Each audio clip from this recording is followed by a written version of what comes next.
Muy buenas noches, hermanos, tengan todos ustedes. De parte del pastor Alfredo y su familia, les mandamos cordiales saludos. En medio de esta prueba en la que estamos, algunos de nosotros resguardados en casa, otros tienen que salir a trabajar.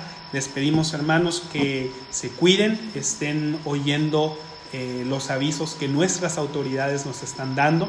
Pero mientras que no tengamos reuniones presenciales en las iglesias, queremos compartir este tiempo con ustedes a través de este medio y queremos compartir el mensaje del Señor con esta serie de mensajes titulada Los 31 Reyes de Canaán. Los 31 Reyes de Canaán, el pastor va a estar compartiendo con nosotros y nuestra esperanza es que el Señor esté en medio de nosotros y que también nos llene de su presencia y que esté fluyendo en nuestras vidas. Muy buenas noches, Pastor Alfredo. Buenas noches, hermano Pablo, hermana Miriam y Emily. Tenemos mucha carga en nuestros corazones por llevarles, hermanos, una palabra del Señor. Y como nuestro hermano Pablo ha mencionado, tenemos que estar cuidándonos en este tiempo. Así lo han decidido nuestras autoridades, tanto terrenales como espirituales. Que estemos muy atentos de lavar nuestras manos, de tener mucha higiene.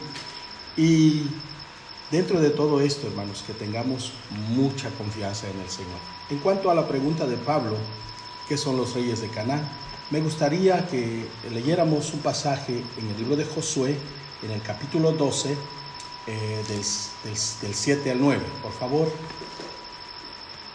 Y estos son los reyes de la tierra que derrotaron Josué y los hijos de Israel, a este lado del Jordán, hacia el occidente, desde Baal-Gad, en el llano del Líbano, hasta el monte de Alac, que sube hacia Seir. Y Josué dio la tierra en posesión a las tribus de Israel conforme a su distribución, en las montañas, en los valles, en el Arabá, en las laderas, en el desierto y en el Negev, el Eteo, el Amorreo, el Cananeo, el Fereceo, el Heveo, el Jebuseo, el rey de Jericó, uno, el rey de Ai, que está al lado de Betel, otro. Aquí vemos, Pastor Alfredo, los 31 reyes, ¿verdad? En adelante podemos, los que tienen la Biblia pueden seguir leyendo, y vemos 31 reyes que habitaban la tierra de Canaán, y vemos cómo Josué entra con el pueblo, conquista y le da por herencia al pueblo de Israel la tierra de Canaán. ¿Qué representan esos 31 reyes y qué es Canaán? Hermano Pablo, esos 31 reyes podemos decir que son puestos de resistencia. Entendemos que la tierra le fue dada al pueblo de Israel, pero cuando ellos llegaron allí, habían 31 gobernantes. Cada gobernante representa un área en nosotros, que podríamos decir como Canaán, un área en nosotros, en donde domina uno de esos reyes. O sea, la tierra de Canaán puede representar o es una representación de nuestro corazón, de nuestra vida. Personalmente y colectivamente como iglesia, dentro de la iglesia, dentro de aquellos que han aceptado a Jesucristo como Señor y Salvador, dentro de ellos existen estos enemigos. Estos enemigos, sus características es que son independientes, orgullosos, voluntariosos. Cada rey custodia cuidadosamente un área de dominio en nuestra vida. Ok, entonces Romanos nos habla acerca de que en nuestro corazón existen dos personas viviendo cuando aceptamos a Jesús. El hombre nuevo, que es Cristo, su naturaleza, su forma de ser, pero también el hombre viejo, el yo, ese egocentrismo. Y ese ego podemos dividirlo en 31 características. Efectivamente, y por eso es que en la vida práctica de la iglesia, después de haber vivido en la iglesia por más de 30 años, Muchas veces yo me he dado cuenta de que hay una falta de unidad, hay una falta de amor fraternal, pero es debido también a que esos reyes todavía no han sido conquistados ni expulsados. La historia que leemos en Josué 12 es que esos 31 reyes fueron expulsados y de esa manera Israel entró completamente a su herencia y alcanzó el reposo que Dios quería. Cristo, como nuestro Josué celestial, quiere expulsar de nosotros estos reyes, estas características de nuestro ego, ¿no? Efectivamente, porque mientras esas características del ego existan, ¿cómo puede haber unidad? ¿Cómo puede haber amor? El apóstol Pedro habla de que nosotros debemos de llegar a un nivel de amor fraternal no fingido. Y eso es imposible sin una obra hecha por el Espíritu Santo en nuestros corazones. Debe de haber completamente una expulsión de esos reyes en nuestras vidas. Entonces el Señor quiere hacer en nuestro corazón una batalla, una guerra. Plenamente estamos en una guerra contra nosotros mismos. Sí, porque fíjense que Israel, cuando llegó a la buena tierra, ya habían salido de Egipto, ya habían cruzado el Mar Rojo, ya habían cruzado, en este caso, el río Jordán. Pero de hecho ya habían tenido muchas batallas desde el primer momento que salieron hasta el momento que llegaron, justo antes de entrar a la tierra, habían peleado muchas batallas. Como en Primera de Corintios nos dice que el viaje de Israel es una figura de nuestro viaje que estamos haciendo con Cristo. Entonces el pueblo de Israel sale, así como usted lo mencionaba, sale de Egipto, va batallando en el desierto, pero ahora, frente a la tierra prometida, frente a la herencia que Dios les dio, esa herencia también hay batallas. Hay batalla. No se puede alcanzar la herencia y el reposo completo mientras permitamos que esos enemigos estén ahí adentro. Fíjese, hermano, que la palabra Canaán en la escritura tiene que ver con la parte más baja.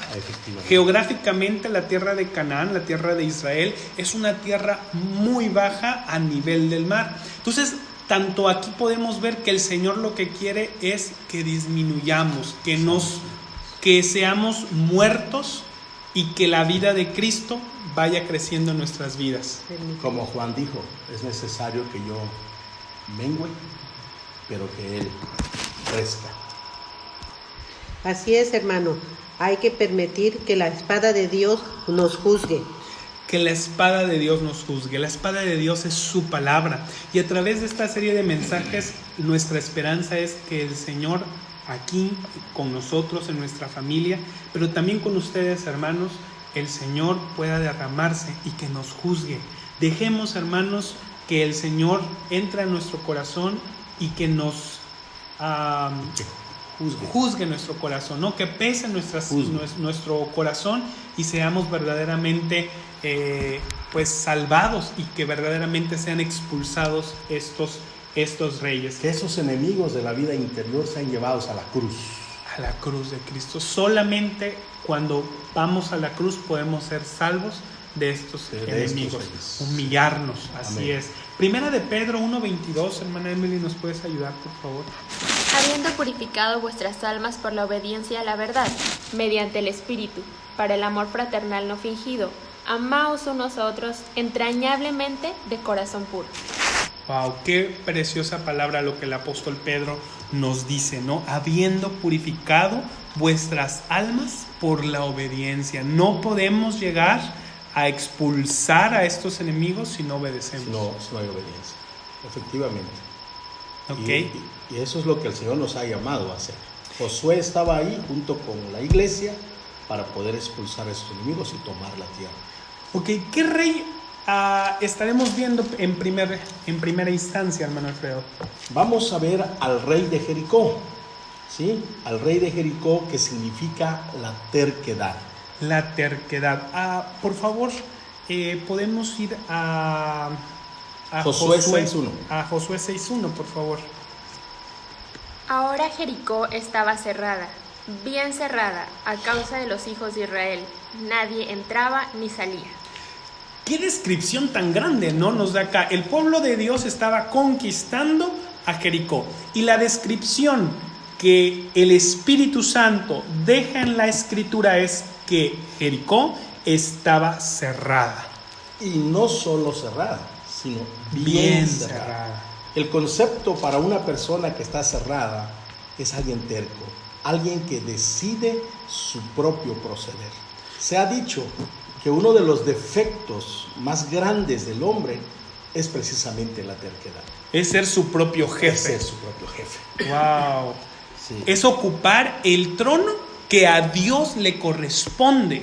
Es decir, yo decido, yo soy. No me importa lo que tú me digas, no me importa lo que diga Dios, sino importa lo que yo digo, lo que yo opino, ¿no? Sí, yo creo que como cristianos nosotros debemos de pedirle a Dios, Señor, ¿qué puedo hacer para agradarte? ¿Sí? ¿Qué quieres tú que yo haga, Señor? ¿O cómo quieres tú que yo viva la vida cristiana, Señor? Pero alguien terco no es alguien que le va a decir, Señor, ¿cómo puedo agradarte? Sino alguien terco es alguien que decide su propia manera de ser. Alguien que decide su propia manera de ser. Como cristianos muchas veces nos levantamos por la mañana y salimos a nuestros trabajos, a nuestros quehaceres, sin decir, Señor, haz tu voluntad, porque creemos y pensamos que nosotros tenemos la opción de escoger nuestro propio proceder, de decidir nuestras propias decisiones. Pero la Escritura nos habla que hay caminos que al hombre le parecen derechos, pero su fin son caminos de muerte. Hermano Pablo, uno de los peligros de ser alguien terco es que nos reproducimos tal como somos. Un hombre terco produce hijos tercos. Y cuando sus hijos hacen lo que quieren, un padre tiene ante sí una lección práctica en vivo. Pregunta a un padre triste y confundido, ¿por qué se fue mi hijo por su propio camino? Y Dios le contesta, ahora entonces lo que tú me haces, ahora conoces lo que tú me haces sentir. Wow. Es como dice el dicho, ¿no? De tal palo, tal astilla, ¿no? Es decir, un padre se reproduce a través de sus hijos. Es un ejemplo claro de la terquedad. ¿Qué padre no ha exhortado a su hijo, no ha disciplinado a su hijo por hacer lo que quiere? Y es una representación práctica de lo que el Señor quiere o pasa en nuestras vidas. Dios le dice a este padre, tú tampoco me has escuchado. Y es ahí en donde nosotros podemos ver que uno se reproduce según lo que es. Pero creo que en este punto lo que necesitamos pedir es que Dios desarrolle en nosotros la naturaleza del Cordero. El Cordero de Dios. Cristo, cuando vino a esta tierra, Él proclamaba y Él decía, no se haga mi voluntad, sino la tuya. Hay un coro muy precioso que se llama La Senda de la Cruz, y en esa parte de ese coro dice, no lo que quiera yo, ni lo que quiera, ni a dónde quiera ir, pues ¿quién soy yo que pueda decidir? Esa es la actitud de alguien que conoce a Cristo, de alguien que está conquistando la terquedad en su vida. Así es. O sea, que podemos conquistar la terquedad, ¿cómo? Preguntándole al Señor cómo agradarte, siendo humilde, estar dispuesto buscar al Señor, a abrir nuestro corazón también, porque lo que tenía Jericó es que no solo estaba cerrada, sino que estaba bien cerrada. Y fíjese, hermano Alfredo, que cómo fue conquistado Jericó. El Señor derrumbó sus murallas. Si nosotros seguimos en nuestra vida tercas y cerrando lo que Él quiere que hagamos o su voluntad, Él nos va a destruir. A través de juicios. A través de pruebas, de juicios. Y a lo mejor lo que estemos viviendo puede ser algo de esa terquedad, de vivir como nosotros queremos. Y el Señor nos dice, no, ciérrate en tu casa ahora, ¿no? Por ejemplo, un ejemplo que podemos ver aquí, por ejemplo, los gabaonitas, ¿no? Cómo los gabaonitas, cuando llegaron a Josué, A pesar de que llegaron con engaños y todo, ellos le dijeron a Josué: oímos lo que el Dios de ustedes había hecho con otras naciones y con otros pueblos, y debido a esto nosotros nos las ingeniamos para venir y humillarnos. Ellos llegaron y se humillaron, y en lugar de muerte recibieron gracia. Ellos se abrieron. Los de Jericó estaban completamente cerrados, y toda persona cerrada o bien cerrada no tendrá la gracia para conquistar la terquedad. Y yo creo que, ¿cómo es el Señor? Porque la Biblia dice que el Espíritu Santo escribió las Escrituras, ¿no? Usó varios hombres para escribir las Escrituras, y que toda Escritura es inspirada por Dios, útil para enseñar, para redarguir y para instruir en justicia. Y el Señor pone como primer rey la terquedad. Si nosotros estamos tercos, si yo estoy terco, no voy a permitir que este mensaje entre en mi corazón, y todos los demás mensajes que oigamos no va a tener ningún resultado en nuestra vida, porque nos cerramos, estamos bien cerrados. Que el Señor nos ayude. La misma terquedad también, por ejemplo, cuando un evangelista o cuando un predicador hace un llamado al altar para aceptar a Jesucristo como Señor y Salvador, cuando la persona es sumamente terca, si no recibe la gracia de Dios para dar un paso al altar, esa persona está cerrada. Esa persona no puede recibir al Josué que lo ayudará a conquistar la terquedad. De manera que cada uno necesita abrir su corazón y dársela al Señor, y no buscar su propio proceder, ¿sí? No buscar su propio proceder, ni pensar: aquí yo soy el jefe, yo mando. No, debe de permitir, debe de abrir que el Josué celestial conquiste su corazón. Usted nos compartía, ya para terminar este punto, usted nos compartía hace poco de alguien que usted fue a compartir, un anciano, ¿no? Si no mal no recuerdo, que usted le estaba compartiendo con otro hermano. ¿Nos puede platicar esa experiencia? Hace años, otro hermano y yo quisimos llevar el evangelio a un hombre ya como de 60 años. Y sí, llegamos a su casa, nos dio sillas, nos sentamos y la plática empezó. La idea era no salirnos de ahí sin llevarlos al Señor. De manera que platicamos más o menos como 2 horas con él.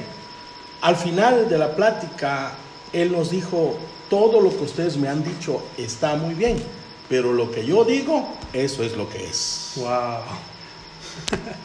Wow. Ahí tenemos un ejemplo de alguien que está bien cerrado. Okay. Y que solo un milagro de Dios puede abrir ese corazón. Pero nosotros podemos abrirnos al Señor. Quiera Dios que esta noche sus corazones sean abiertos y puedan ustedes recibir al Señor, quien conquistará la terquedad en ustedes. Así es, hermano Alfredo, que el Señor nos ayude y nos dé la gracia, como bien dice usted, para vencer la terquedad, sin la cual creo que no vamos a poder llegar nunca a alcanzar la naturaleza del Señor. Ahora, hermana Miriam, con respecto a las mujeres, a las hermanas, ¿qué nos puede decir acerca de la terquedad? Mira, hermano Pablo, en la terquedad está muy arraigada en el corazón de muchos y de muchas.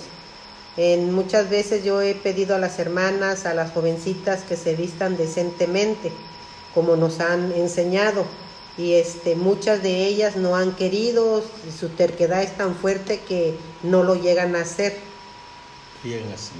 No llegan a asimilarlo. Eso es evidente en algunas personas, que a veces se les da ciertas instrucciones y no, ¿verdad? O sea, y en nuestras propias vidas también lo vemos, ¿no? Como hacía referencia el pastor acerca de ese padre que le dice a un hijo y hace lo que quiere. Para terminar, hermana Emily, ¿nos puedes ayudar con Santiago 4, 13 al 16, por favor?